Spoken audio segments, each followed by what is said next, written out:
baby ass bitch. One of my most anticipated projects of 2019 was finally released this Friday, and I got some thoughts on it. The unison of Freddie Gibbs and Madlib was first introduced in their 2014 release titled PINATA, and on that album they showed incredible dedication to their own respective styles. Madlib coming forth with his traditionally lo-fi, jazz, soul, hip-hop sound, and Freddie Gibbs coming through with what, in my opinion, can be interpreted as a more realistic version of Tupac. Just to expound upon that idea just a little bit more, I feel like the lore behind Tupac is another illusion that kind of separates people from his music. Now, although it isn't Tupac's fault as to why people have idolized him and created this extreme lore behind his name, I've always looked at Freddie Gibbs as a nice contrast to him in the way that Freddie Gibbs portrays more of the male of the hip-hop artist that Tupac portrayed, making his experiences come through before a concept. If I had listened to PINATA in 2014, it easily would have been one of my favorite albums of that year. Fast forward about 5 years, beyond a few solo ventures with albums like You Only Live Twice, which is a short recap of his European imprisonment due to a false rape accusation, beyond his Teddy Pendergrass cover-inspired Freddie mixtape, and beyond his Currency collab Fetty. As Bandana opens up and is represented on the cover by the broken pinata, this isn't going to be a continuation of that album, which for myself was a slight adjustment due to the laid-back, less locked-in tone that a lot of this album Bandana has. In a lot of ways, I feel like Bandana over Pinata has a lot more room and space. Madlib's mastery over lo-fi soul and jazz is indicated on tracks like Practice and Cataracts, where there are perfectly interpolated strings laced into the instrumental. Crime Pays offers a slight instrumental sweetness and carves out a perfect road for Freddie's cadence to follow these electric keyboard arpeggios. And I wasn't really fond of Flat Tummy Tea when I first heard it, but the more I listen to it, it comes off like a guy who survived an apocalypse that only affected the hood and then came back to attack every suburb he could find. On tracks like Flat Tummy Tea, Freddie makes it apparent that he's not satisfied with the representation of black people in America. Slave imagery, the religion many hold near and dear by lines like "took the sword and knocked white Jesus off of that white horse," the portrayal of black leaders like Malcolm X to appease Caucasian executives, rap glorifying the use of lean. It's a very disappointed verse. Massage Seats is another example of the connection between Freddie Gibbs and Madlib, as he chooses a flow that matches the tempo of the beat perfectly without losing himself in its erratic design, without losing himself in these interspersed vocal breaks. I love the idea behind this track too, because although it emphasizes the comfort that Freddie Gibbs gets from these foreign whips, he doesn't allow himself to prioritize that comfort and remain stagnant. For things like popularity or industry contracts, he kind of alludes to him still needing to be dedicated to the street life because of the lack of certainty and lack of consistency that Hollywood offers. As indicated on the cover, it can't make any promises and can go to shit at a moment's notice. Half Maine, Half Cocaine is a prime example of the encyclopedic Madlib as we kind of follow his creeping adventures into trap music. The thing I love about Madlib though is, unlike many producers that explore this sound, he's still able to maintain his identity without getting lost in the subgenre that's so popular right now. Even though it's somewhat trap influenced, it's still very muddy, it's still very tart. And Freddie Gibbs on this track explains that he's just a simple Maine. I just need a nice broad and a nice whip, a couple licks to hit, and I'm good. The part 2, Half Cocaine, is the most dirty, raw, muddy, loathsome instrumental that this album offers. With an eerie sense of paranoia, this track just says beware of dog. This is the most Hollywood track on this album in my opinion. It explains the lifestyle of a Maine in part 1, funded by his addiction to selling drugs in part 2. It honestly could have been reversed and been the same song, a story of selling drugs leading into a come-up. Madlib's style on the tracks where there are beat switches seems somewhat sporadic, and they also seem tailored to how Freddie Gibbs is trying to portray his duality. With tracks like Half Maine, Half Cocaine, Cataracts, Fake Names, he'll often alter his perspective. And this, in my opinion, is done to drive home the idea of nothing without consequence.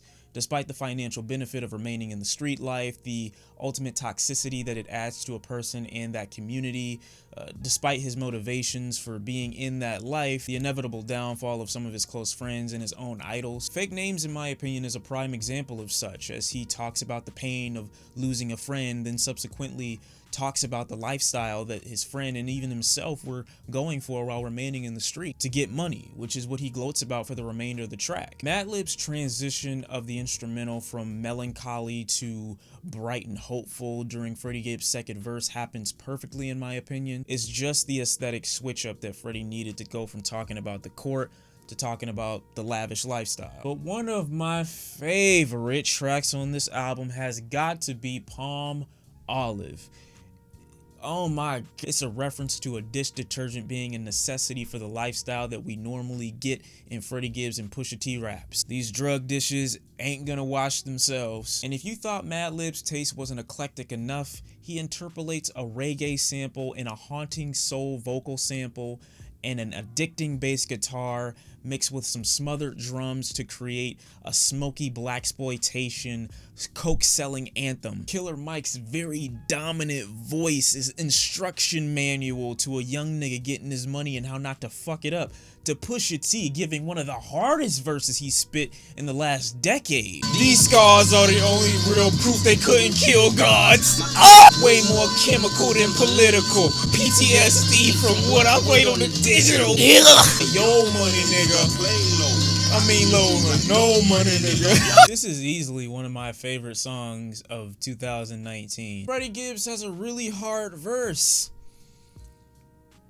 but the fucking anti-vax line shit. And I'll get to that in a little bit. And I really like the layers to Freddie Gibbs on this project. He doesn't portray the rapper, he portrays the man, the lifestyle pre and post success. There are breaks of random dark humor, charisma, and unplanned thought that drift all over this album that make it a much more tolerable listen. It isn't so politically correct, it makes you feel like you're listening to a human being with their own thoughts despite whether or not you agree with them, and not some Twitter bot trying to enforce guidelines. He actually references some of that, people getting offended really easily on the second portion of Cataracts. But Freddie doesn't stand as an idea, a concept, or a character.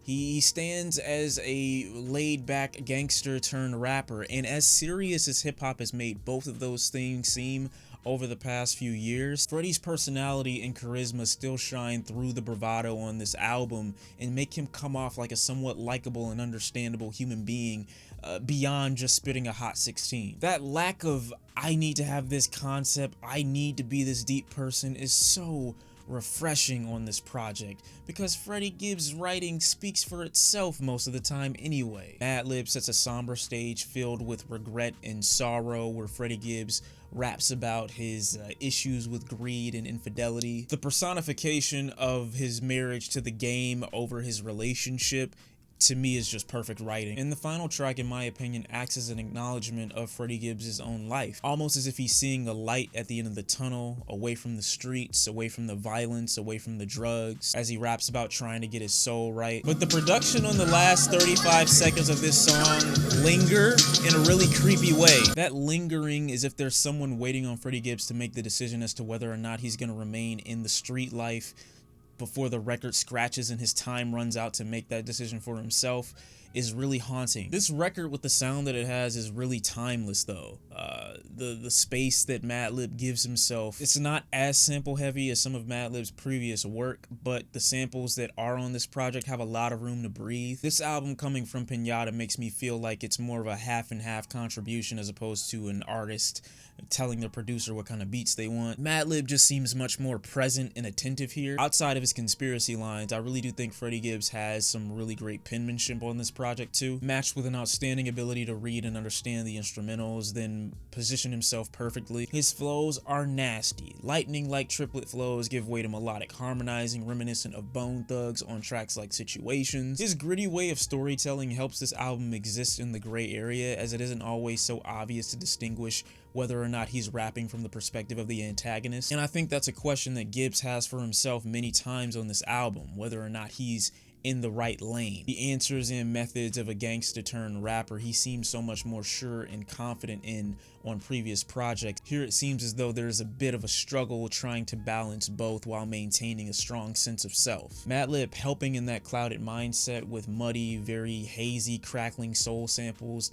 in the background kind of aid in a very fogged Freddie Gibbs perspective. And I like that clouded perspective a lot on this project, but sometimes the perspective seems really sure of itself when it shouldn't be, with lines taking a stance against vaccines and the slight justification of the Dallas sniper. I don't see how it could be so sure of itself in those instances and be so clouded in perspectives that should be pretty easy to identify. And I don't like cherry picking lines like that, but when you get to the overall nitty gritty of the moral compass of this project and you hear lines like that, it's just kind of inconsistent. I don't know about the rest of you, but I don't enjoy the singing or the harmonizing on Gat Damn at all. And for some reason, Anderson Paak's performance on Giannis just does not touch me at all. I'm trying to get touched. I don't know if it's because all I need on that track is Freddie Gibbs and Anderson is just too much, and what he does give, it isn't strong enough for me to justify an actual feature. The stronger tracks are really strong on this project because some of them have a much more clearer focus than others. Some of the other tracks may seem to break away into this kind of monotonous pattern when it comes to the subject of them,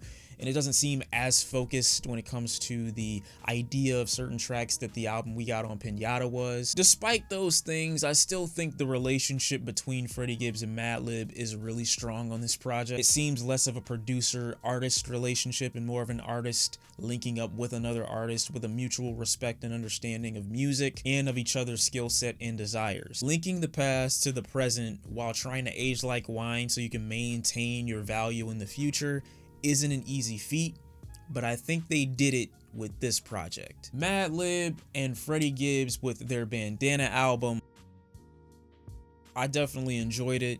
You let me know what tracks were your favorite in the comment section down below. What'd you think of the album? Interested to hear your guys' thoughts.